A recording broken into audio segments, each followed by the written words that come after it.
The process of self-realization means the process of finding your true self. How can we learn to tolerate our present fake self in this process? I feel like tolerating yourself is much harder than tolerating the environment around.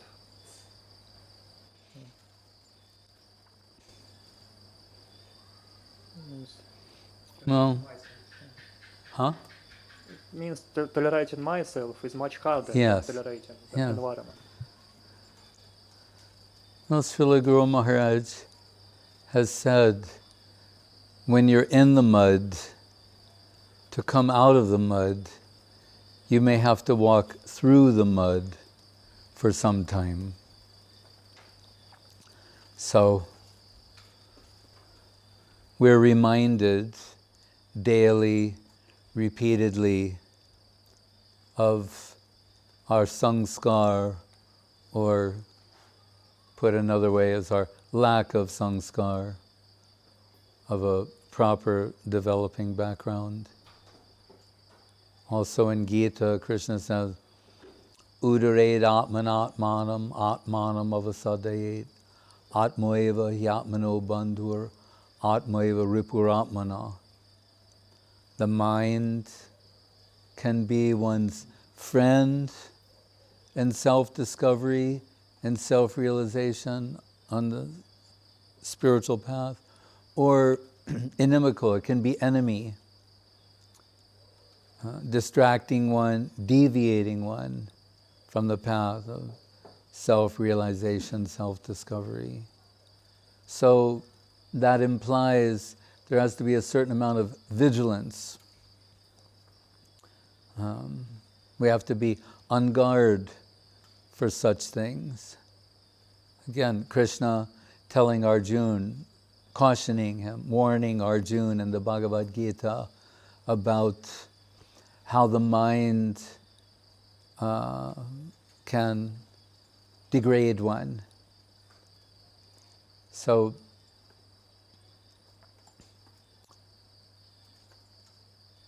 on the one hand, we don't want to be too tolerant about this fake, false, misconceived self, but we can't just wish it away either. So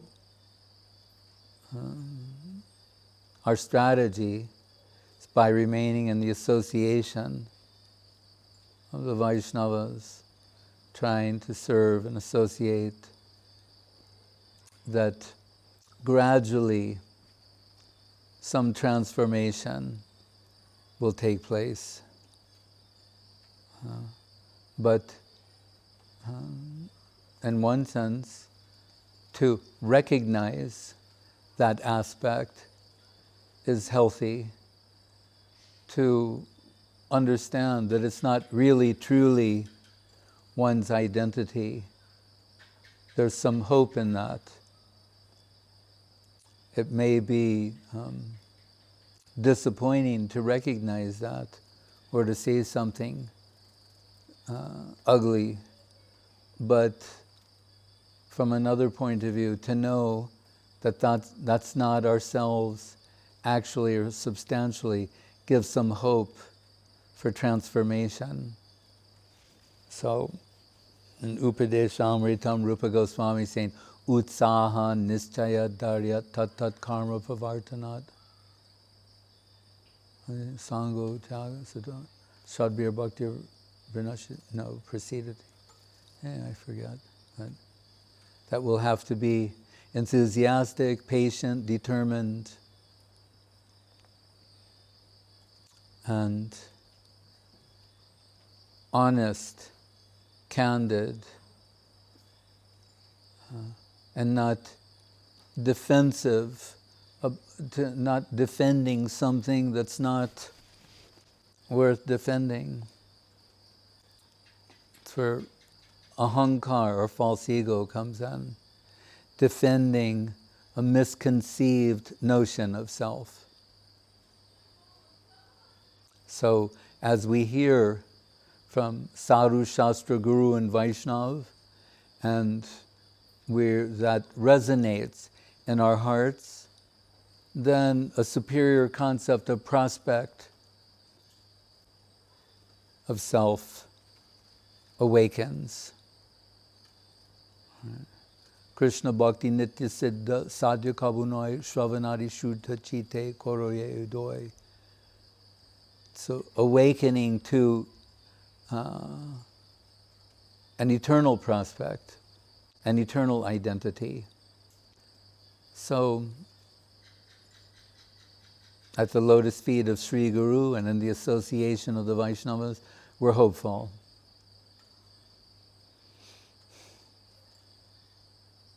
Yes.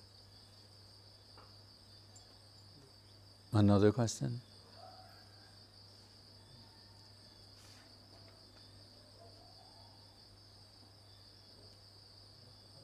Sometimes I noticed,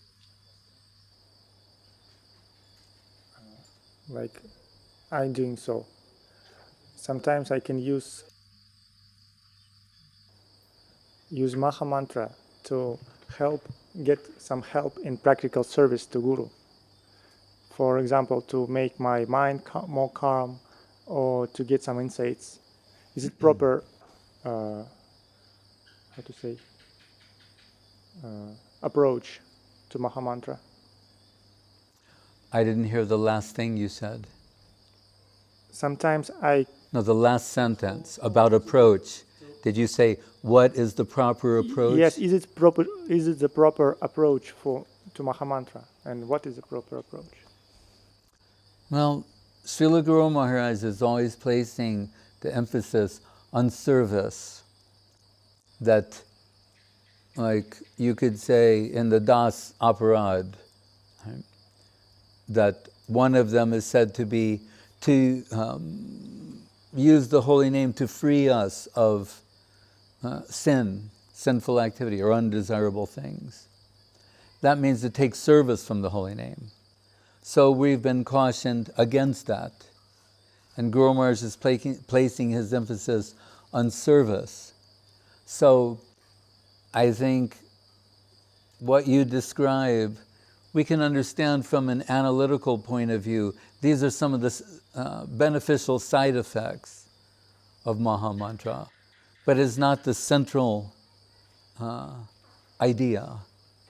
The central concept will always be service.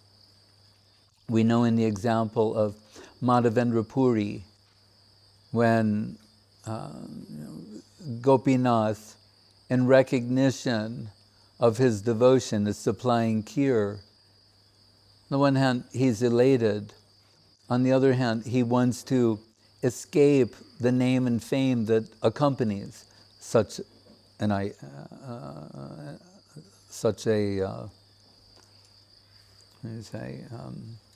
miraculous event, that the world will go out that he's a great devotee, that he's distressed.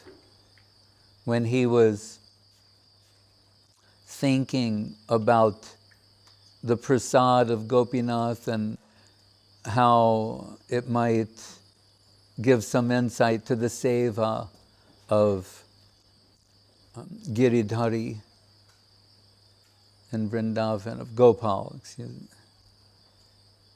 He, upon more careful scrutiny of himself, he thought, oh, on the plea of service to Gopal, really I want to enjoy. He was ashamed of himself. Now, if we're looking at that, we don't question his motives ever. Right? He's Madhavendra Puri. Right? And, you know, the seed of this special type of Krishna Prem first appears from him. So he's 100% dedicated to the extreme. But then we'll say, but such a person, he's suspicious of his own motives. So we, and examining why we do things, we will be cautious about taking service from the holy name that you mentioned particularly, and other things as well. We don't want to find ourselves in that situation. Rather, we're always aspiring servitors.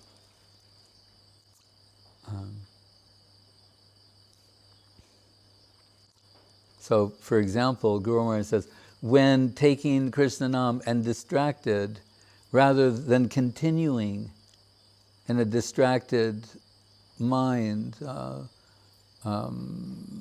inattentively, that one would stop and do some sort of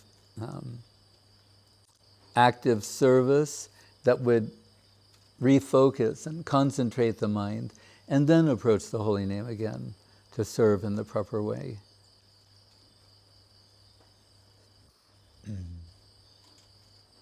Because if we say, as we do in the scriptures say, the holy name is identical to Krishna, in that sense it'll become a little more clear. We don't want Krishna to serve us. And you say, well, Krishna, help me to control my mind. Then the response comes, God helps those that help themselves. We have to take some initiative, expend some energy, demonstrate some discipline.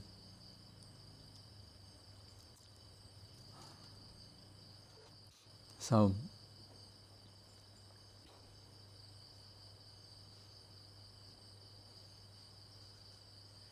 but we may think, like, hearing the scriptures, Chaitanya Charitamrita or other such literature, we may think, oh, allow me to focus on these things, and the side effect will be relief from worldly mindedness.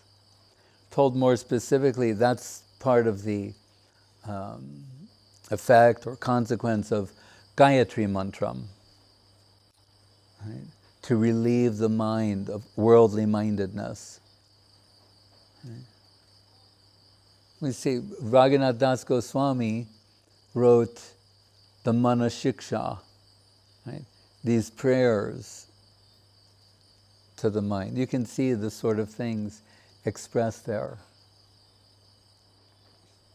But it's really always at the core is a service-based aspiration. Right?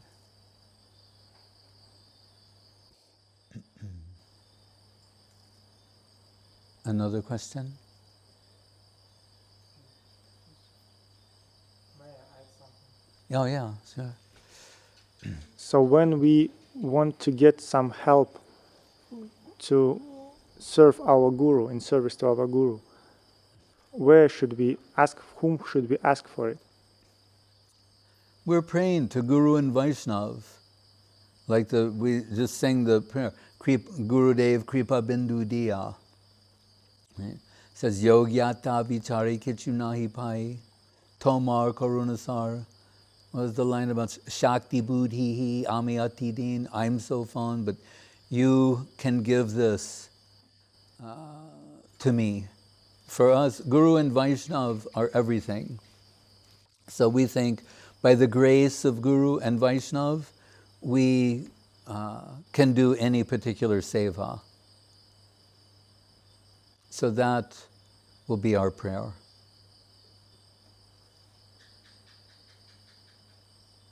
But again, not in the sense that there'll be a surrogate, someone else will do this for me. No, we're just thoughtful, prayerful, in whatever undertaking there is. Like Srila Guru Maharaj would mention, one of the most ancient mantras there is from the oldest scripture, Rig Veda, Om Tad Vishnu Paramam Padam Sada Pasyanti Suraya Dviva Chaksuratatam. Vishnu Paramam Mama.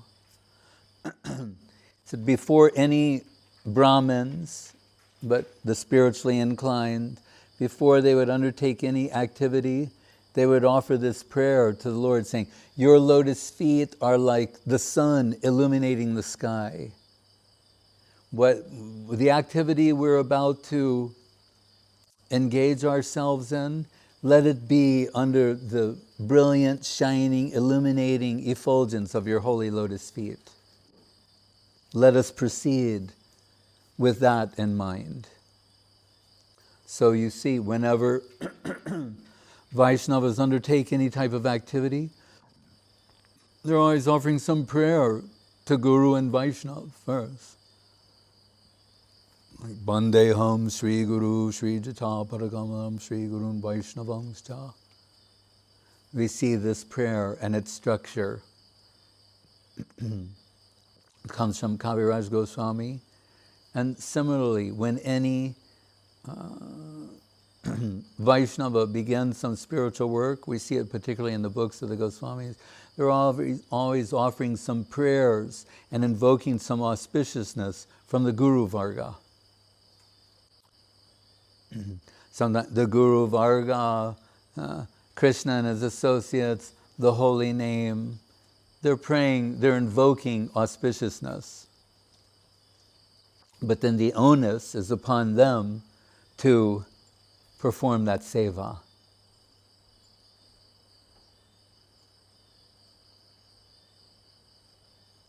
As we've said, to be inspired means to be influenced by another. So spiritual inspiration means to come under the influence of the Lord and His paraphernalia, His devotees. When devotees are asked or commanded to offer prayers in Gaur Lila by Mahaprabhu, whether Murari Gupta or in some other instance. First, Kolavecha Sridhar also comes. First, they're saying, I have no capacity to properly glorify you. Only you can do that. Like we're told, worship the Ganga by offering Ganga. So the devotees first say, I have no capacity to glorify you. Only you can really glorify yourself. I think, oh, Krishna, only you can do that. In your expansion as Ananta, with thousands of mouths, your glories are stored, the treasure of your glories is stored in the mouths of Anantadev, who's been trying to glorify you since before the beginning of time and hasn't exhausted your glories. So what can I say? But that in itself is a prayer. You see, by saying, only you can glorify yourself, invoking Anantadev, decrying one's own position, that becomes a prayer. And if something wonderful or extraordinary comes, what is Kaviraj Goswami saying? It is not I who am writing this. Some higher power is descended and is moving my hand. By the grace of Madan Mohan, these things are being expressed. Sanatan Goswami, also Gomer said, saying, who am I to analyze the queens of Dwaraka? But some higher power is descending and making me write these things. The point being, the devotee is never overly confident in their own position. And that's not just advice for neophytes or beginners. It's there in the highest. So that indicates to us that it is an eternal aspect of higher reality. Even Mahaprabhu himself, after he expresses so many divine sentiments that last sometimes for 9 hours of trance, he comes out and says to his devotees,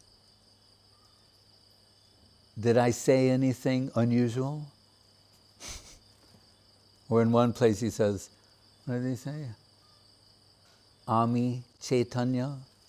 It's like a pun. He says, am I conscious? Am I Chaitanya? He's afraid, oh, maybe something was said. Many things were said. They observed many things, divine things. He's thinking, something inappropriate came from me? When Jayadev Goswami, he's writing his poetry and comes to this line where it's about Dehi Padapalavam, Udaram, that Krishna and their divine love quarrel, Krishna's falling at the feet of Radharani, approaching her lotus feet to beg forgiveness. Then what does he think? He shudders. Too much audacity has come to me.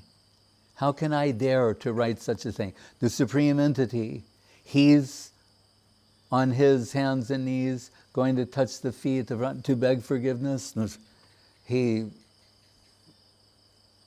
shudders to think maybe I should take a break. He's suspicious of where this is coming from. Is it my ego, my poetic, my desire to be a poet, to show my skill, my intelligence, my capacity? He thinks better go off and calm down. So he goes to bathe, and what do we hear? That Krishna takes the form of Jayadev Goswami and comes and writes in his own hand, Dehi Padapalava Pavam Udharam. Then he comes out, Jayadev's wife, thinking it's Jayadev, serves him prasadam. He goes, then actual Jayadev comes back from bathing, his wife's eating. And the system, then the wife will serve and afterwards take. So now she's taking prasadam, and Jayadev's confused. What are you doing? He said, what do you mean, what am I doing? You finished your poetry, came out, took prasadam, and he's more confused. He goes in the room, sees written what he hesitated to write, thinking maybe it's not coming from a divine place. Maybe it's tainted with my ego or some other thing. See how refined the thinking of the highest devotees are. He could think, no, I'm Jayadev Goswami, arguably one of the greatest poets ever. He's not thinking like that. He's in the highest position and he's suspicious of himself. That type of perfectionism is what is desirable. So he realizes that Krishna has done this, and that Krishna has come and eaten also. Now he's very eager to get some of those remnants from his wife, Padmavati.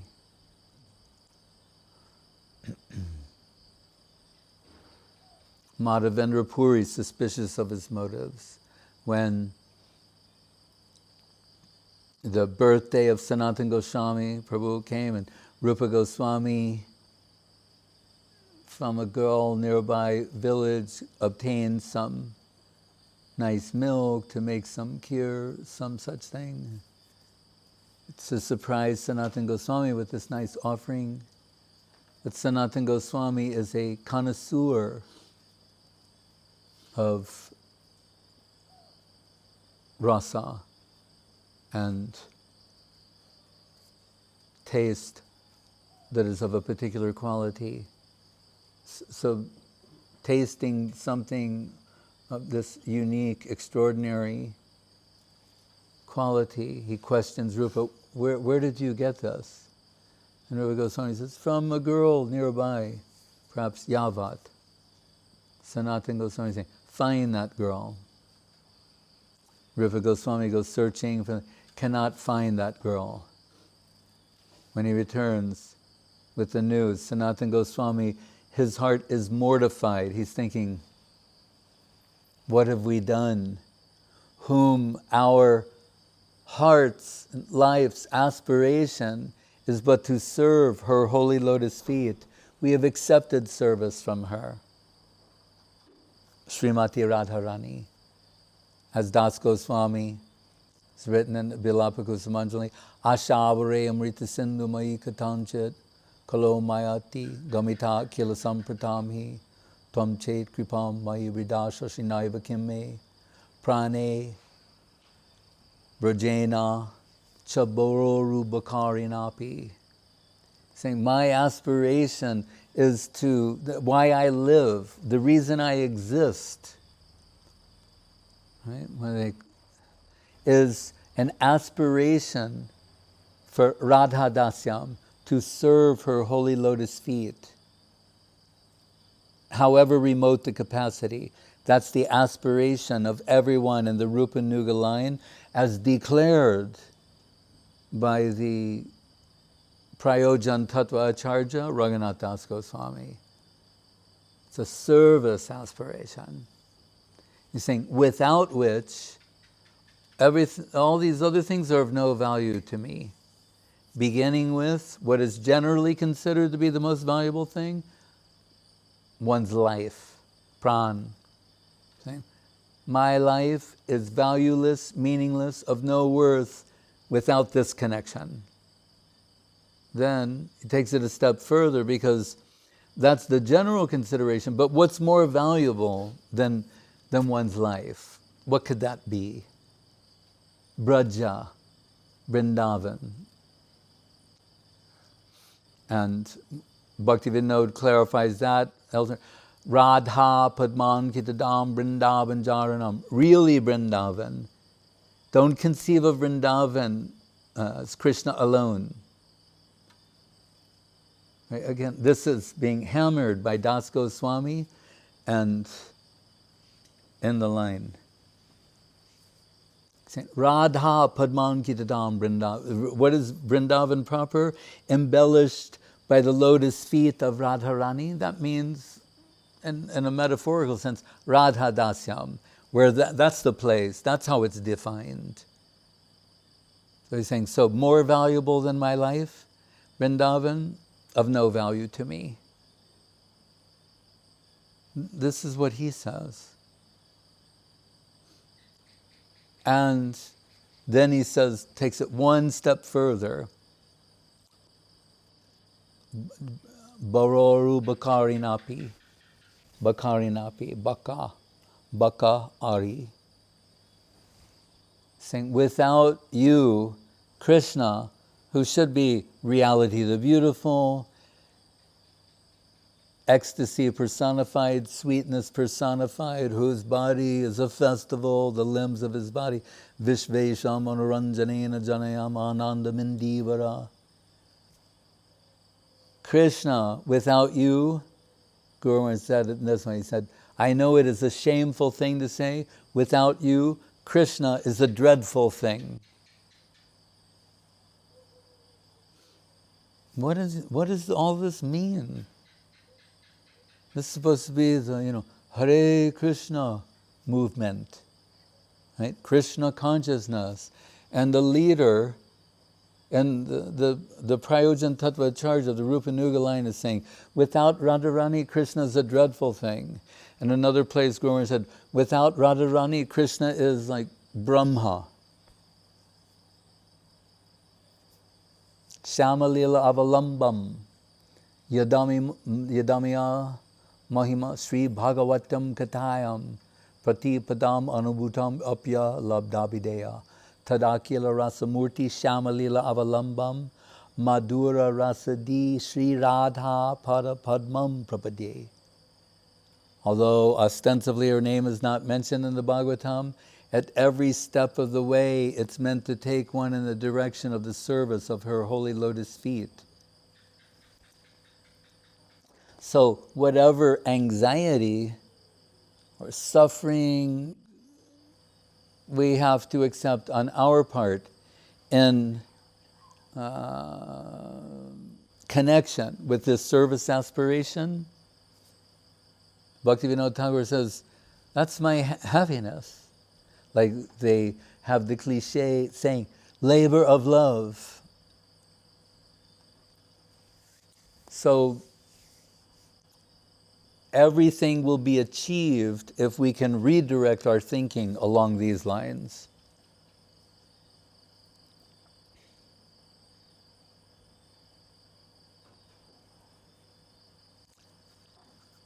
Self-oblivion without self-extinction.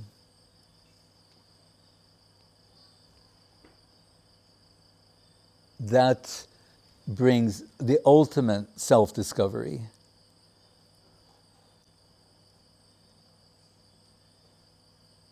Servitor identity.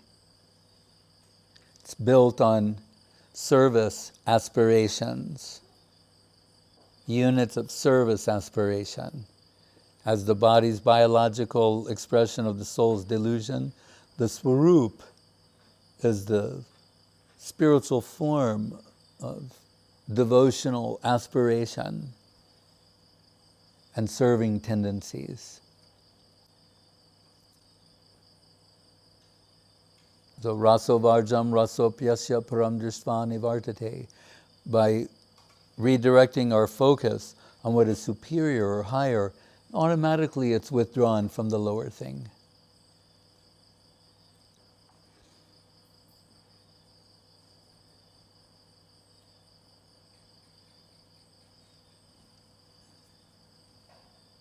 Any other question? Oh, Maharaj, I think good this type of question, because here is all devotees, then it may be right time and place to ask these questions. Because your disciples ask this question again and again about what your what is it important to keep close relationship, personal relationships with spiritual master, and what is your personal opinion about this subject? Relates with your disciples. My personal opinion is that Sri Guru and His grace, which is, that is Srila Guru Maharaj speaking on all of these subjects. And that is the source of the answer to these questions and the standards that we seek. So, Guru Maharaj repeatedly speaks about, according to one's inner awakenment, is how they will conceive Guru. He's placing his emphasis on the substance, right? That we detect. The inspired side of the Vaishnava is Guru. He's placing his emphasis there. There's only, what we call Vani and Vapu. Some personal, physical, proximity type association, that will always be limited to a few. Everyone, even those who have personal service, you'll find in time, as I've experienced, and all of my God brothers and God sisters, that most of your time will be spent apparently in separation from Sri Guru.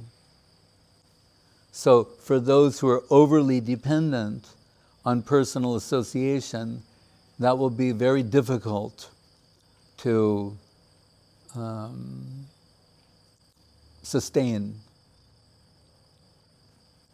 When I met Guru Maharaj, Saraswati Thakur left the world in 1937, January 1st. And I met Srila Guru Maharaj first, 1978. That means, well, let's just say 40 years after that.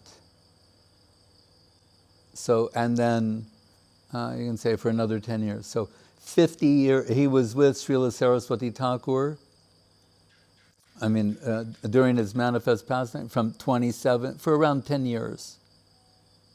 Then 50 years of another type of association.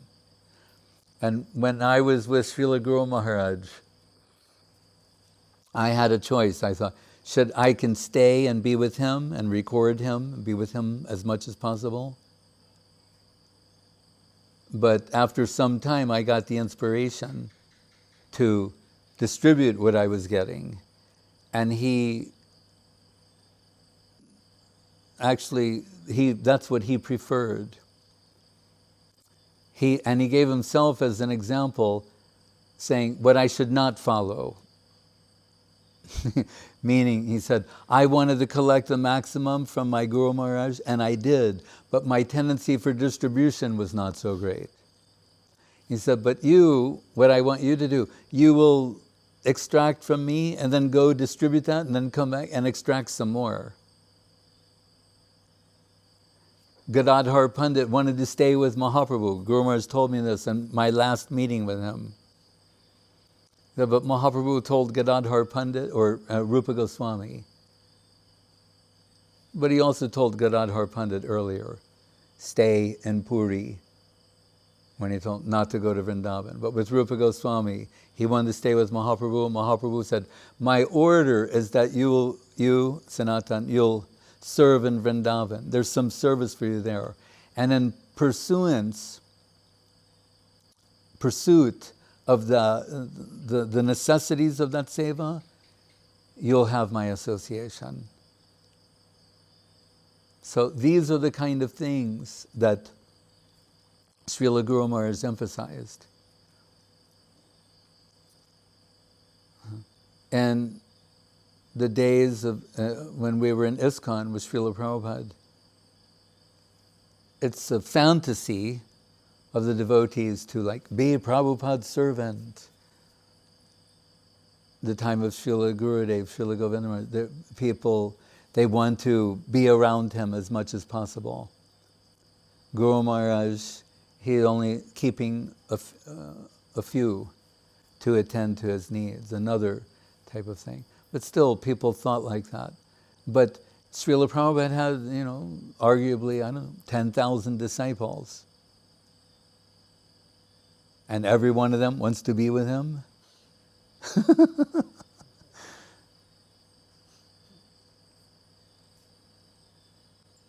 And as I told once, when I had a fantasy, as many other devotees did, of being Prabhupada's servant, I got to be his servant for around 15 minutes once. And that was enough for me to understand I should not be Prabhupada's personal servant. And I think other people understood that too.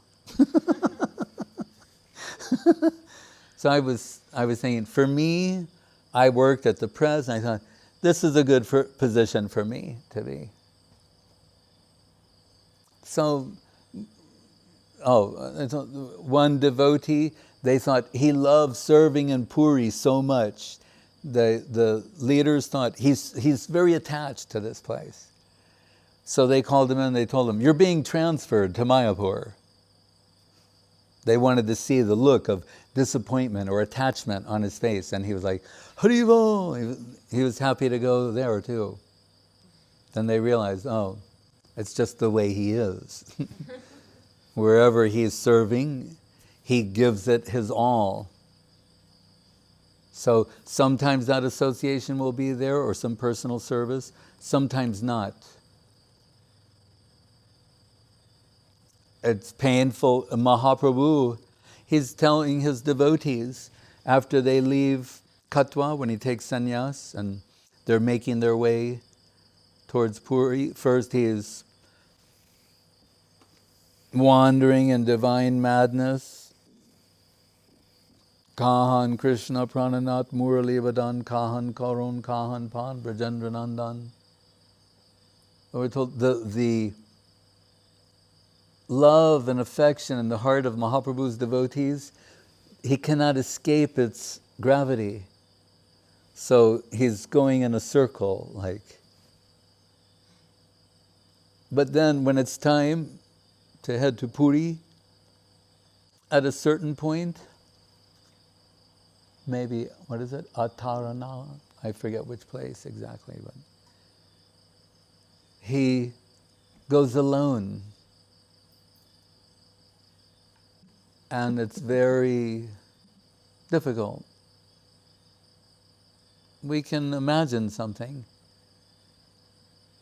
You're so happy to be in Mahaprabhu's association, then he's saying he's going to leave the group and go by himself.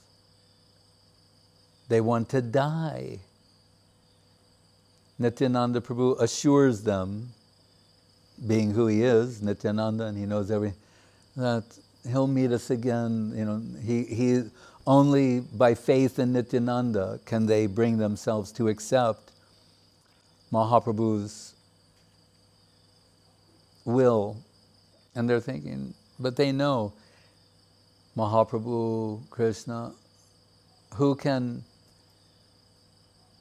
challenge or contradict his will? It will happen. But for their hearts to accept it, their faith in Nityananda allowed them to do that. So really, we're aspiring servitors. So when the call comes to do some particular seva, we try and answer that call as best we can.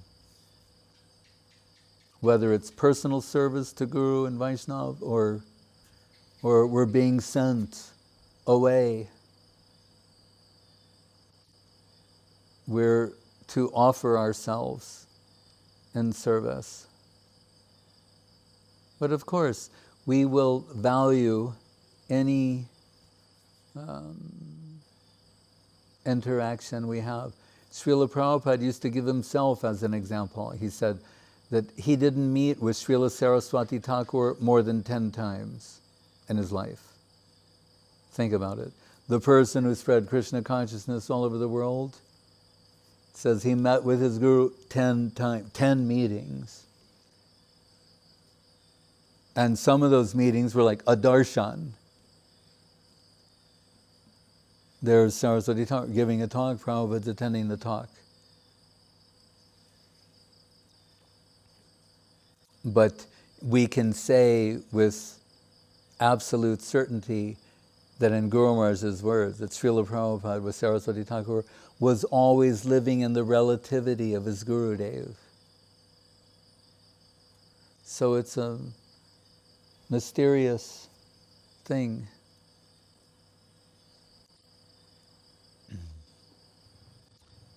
But Guru Maharaj is always placing the emphasis on the substance side of things. So we don't want to impose our whims on Guru and Vaishnava, or from the lower upon the higher. That won't be helpful to us. Rather, we're offering ourselves as an instrument to Guru and Vaishnava. And sometimes we're to stay at the side of the Guru, and other times to serve at a little distance or in separation. As long as the service connection is there, we're safe and connected.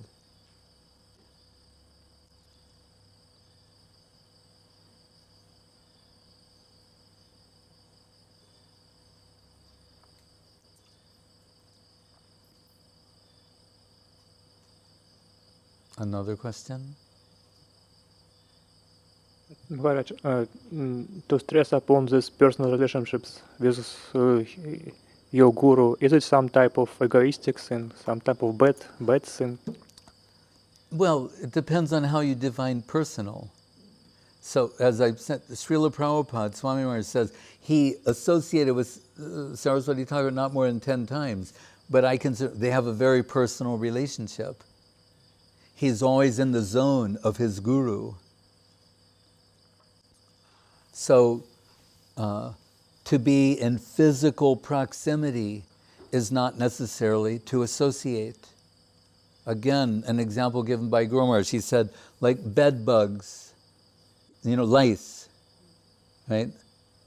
He said, they bury themselves in your skin.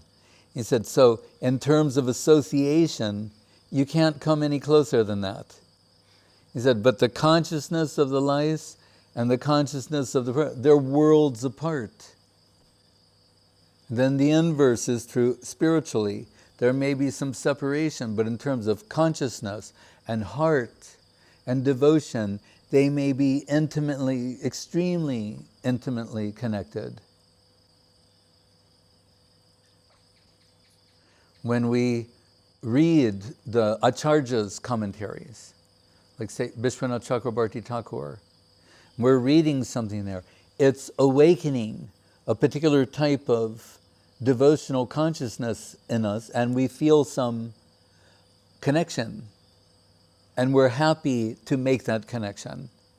So then we think, oh, this is why Vishwanath Chakrabarti is such a renowned, exalted, glorious Acharya. When we see this is the heart of Vishwanath, and it's real and living. When we read that, we don't think, oh, he wrote this some hundreds of years ago. It's taking us into a plane that's living. So however brief or momentary, that glimpse, that touch with that sort of divine substance, that's the eternal present. That's the plane we want to be.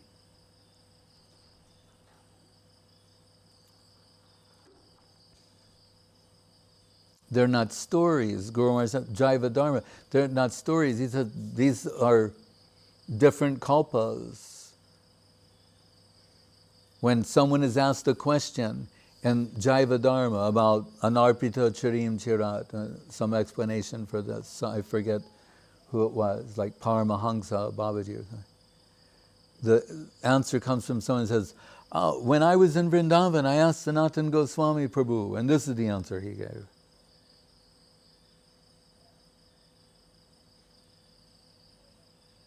That means Bhaktivinoda Thakur, he's penetrated into a plane that's real and living and dynamic.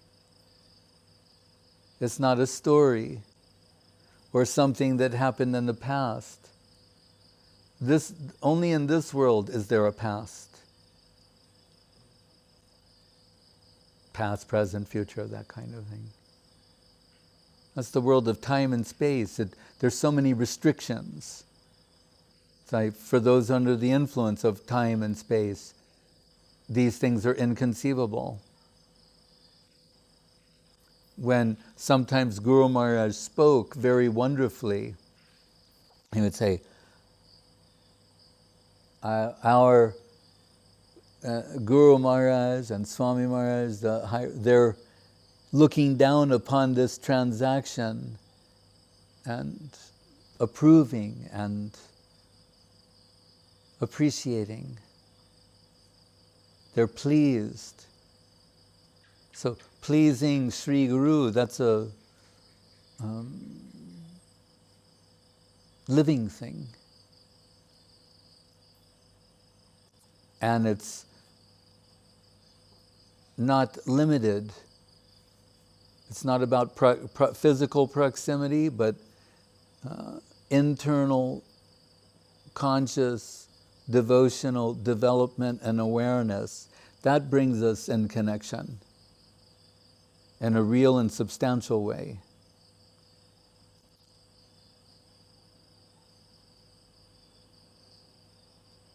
Really, we have to learn to live in the plane of our faith.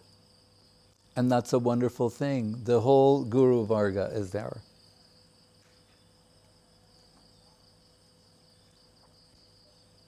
When we say the Lord and His paraphernalia, means all the divine devotees.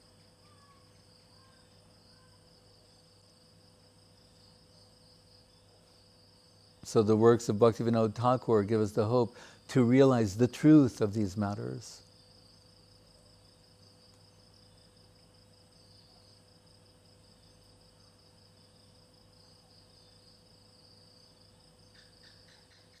Faithful adherence brings association and connection, not physical proximity.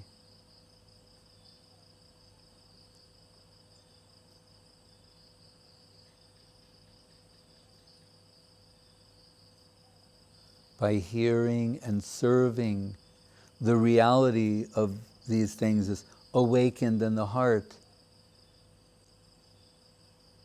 And we realize this is our prospect.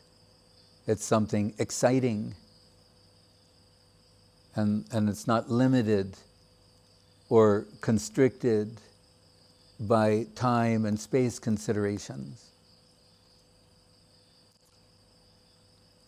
When Kaviraj Goswami or Vrindavan Das Thakur, they're describing these pastimes of Mahaprabhu, and you hear something astonishing, and hopefully it awakens some appreciation, however small, but some appreciation in the heart to feel the fortune of hearing these things, of momentarily realizing their trueness, that they're real, that it's living,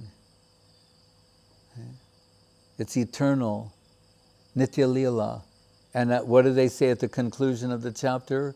Often, anyone who hears this and appreciates this, they will inevitably develop Krishna Prem. Along those lines they're speaking, because they know what is the power of these things, the reality of it. That's why they've delivered that. And so from what was just expressed, if you appreciated anyone, hearer, someone who heard this with faith, they will get Krishna Prem, or they will enter Mahaprabhu's association. Astonishing benedictions accompany these divine descriptions. That's why we're faithful to hear them, whether or not we understand them or not. We're not interested in what is mentally acceptable, mentally, intellectually acceptable within our parameters. But what is given there is perfect. That is what is to be heard. And faithful hearing will awaken some appreciation in the heart, and that will take one into that plane. That's how this works. Now,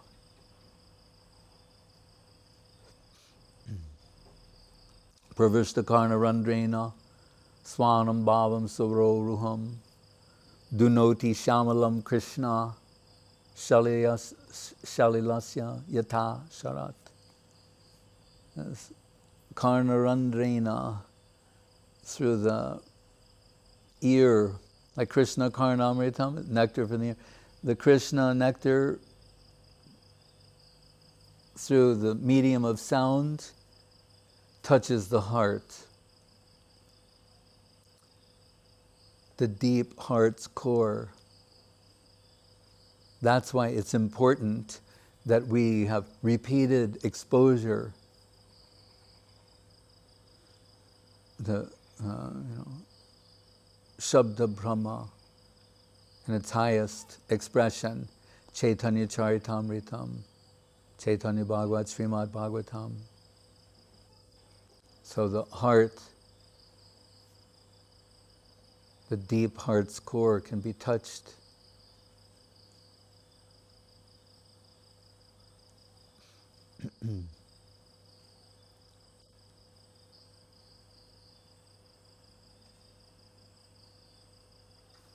Nama Rupa Guna Lila.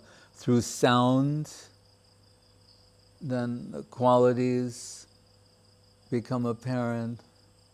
The form, qualities, and pastimes.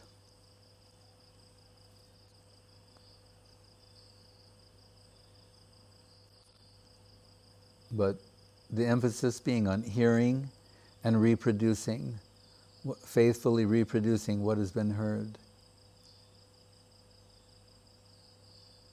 It's transformative. It doesn't require mental comprehension or intellectual comprehension. Within this divine sound and the will of the Vaishnava and Sri Guru is the capacity for appreciation. Sravanadi Shuddha Chitte Koroye Udoy, to awaken that sort of appreciation which has been lying dormant, sleeping in the heart.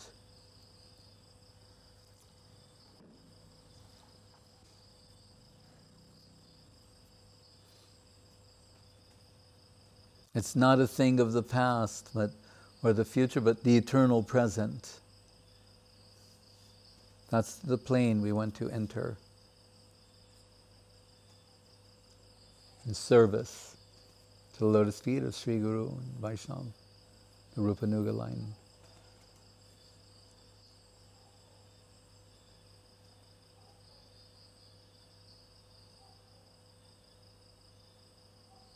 Hare Krishna.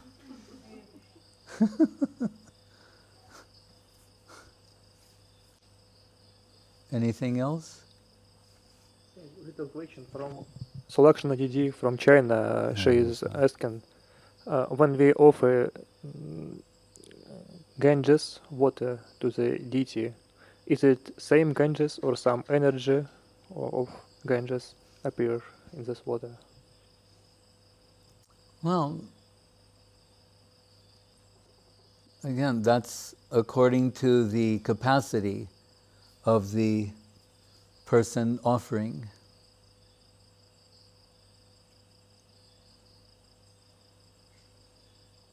There's gradation everywhere and in everything.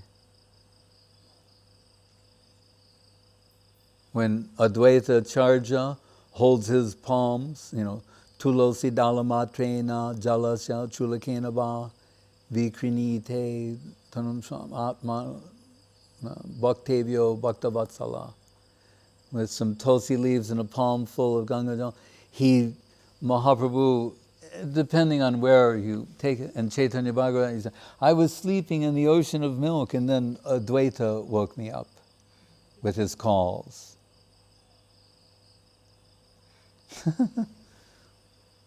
So that's the capacity of Advaita Charja.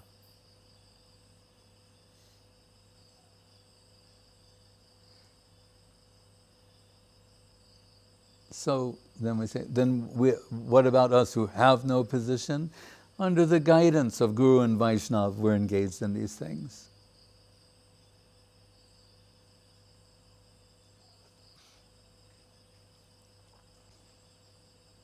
Because what is the Ganga really?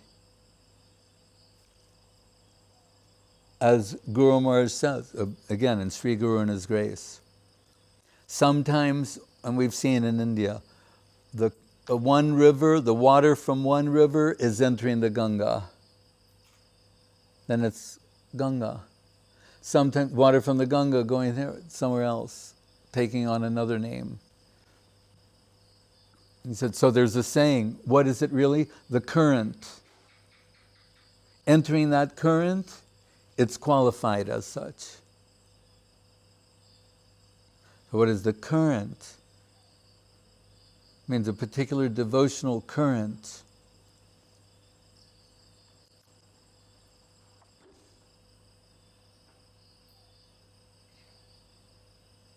Rupanuga Dara means one who's the current of the Rupanuga line. So everything we hear is meant to be part of and to bring us in connection with that divine current.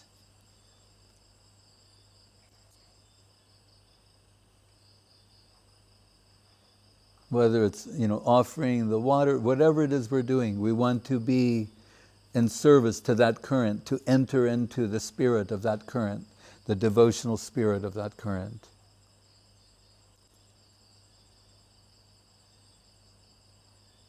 So we don't think that we are, but it's our aspiration. That is our hope. And the association of Guru and Vaishnava and in their service, it is our aspiration to serve that current and be a part of that.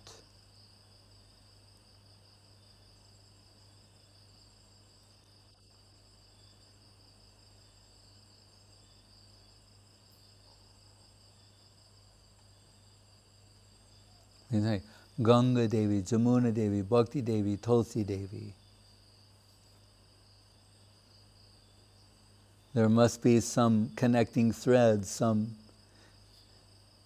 unifying principle. So, devotion of a particular quality. unalloyed, exclusive devotion to Krishna.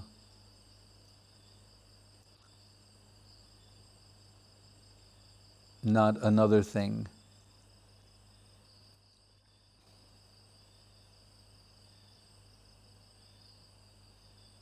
So we invoke Ganga, Jamuna, Tulsi,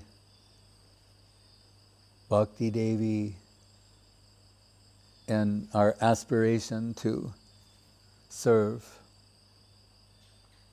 And our thoughts are by serving them, then that'll be the most beneficial position for me.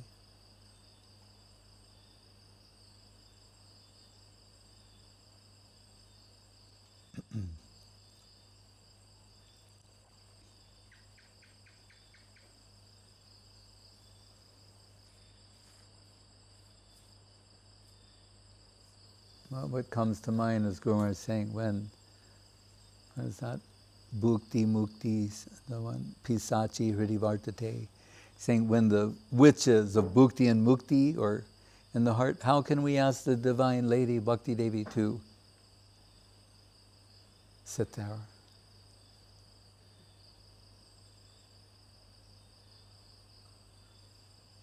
So Guru Maharaj is always quoting Hegel saying, die to live. Then no other choice than, as we are at present, to die. Allow that means the encagement, what's imprisoning the soul. That's all it is, to give up the encagement.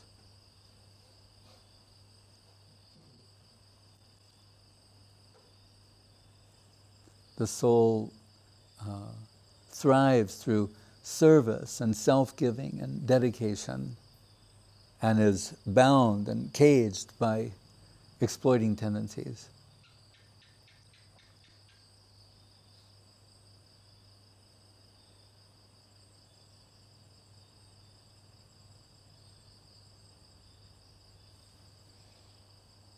So we realize, then this is beyond my capacity. My only hope is grace, mercy. So Gurudev so often said, become a fit receiver. We hear sometimes great devotees saying, if you want to demonstrate the potency of your mercy, you won't find a better test case subject than me. They can say that with some certainty and honesty. They're saying, you're not going to find anyone more fallen that you could test this on than me, so then I should be first. If you can purify someone like me, then how glorious it will be shown. When Jagai and Madhai were saved, the Yamaraj asked Chitragupta, how sinful were they? Chitragupta records everything. He said, well, if you had 100,000 Chitraguptas writing sins for a month, and you had millions of ears to hear what they were, you couldn't catalog all of their sins. Yamaraj was astonished. All the devatas, and they began to sing and dance. Oh, how glorious are these pastimes! Mahaprabhu and Nityananda liberating with their mercy upon Jagai and Madhai.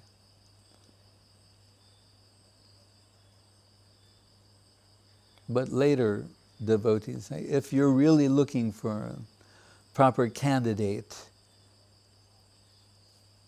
look no further than myself.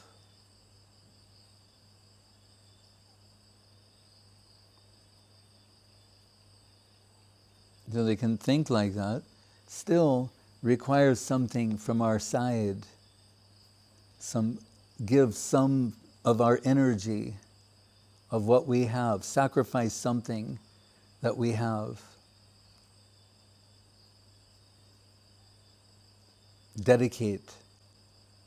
Guru Maharaj is always using that word, dedication. And to dedicate, we've accumulated some energy, still have some energy in our possession, dedicate that energy in service to the lotus feet of Sri Guru and Vaishnava.